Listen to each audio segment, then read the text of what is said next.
All right, taking a look at the lateral and surface area of a cone example. So if we look here, they gave us a diameter this time around of 14.8. We can see that it's going all the way across the circle base. So right away I decided let's get that radius. We're going to need it. So we got 14.8 divided by 2.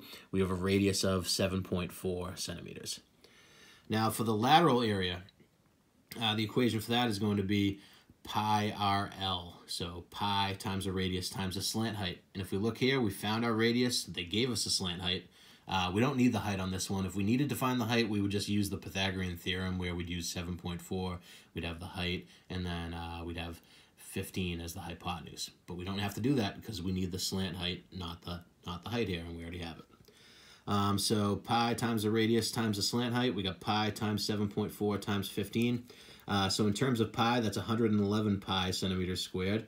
If you happen to multiply by pi and go decimal, you're going to have 348.72 centimeters squared.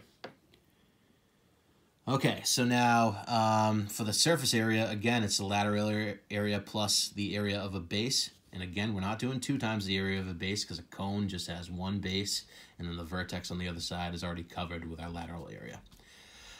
So we need to find the area of the base. The base is a circle, so that equation for that area is pi r squared. So we're going to do pi times 7.4 squared. 7.4 squared is going to be 54.76.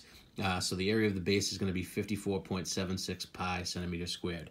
Now, I'm not going to go decimal yet because I'm going to be plugging this into another equation, and I don't really feel like rounding too early.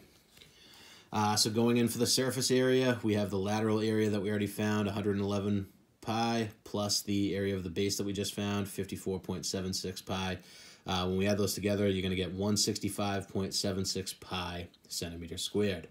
If you want to go full-on decimal and round to the nearest hundredth, you just multiply by pi there, and you'll end up with 520.75 centimeters squared.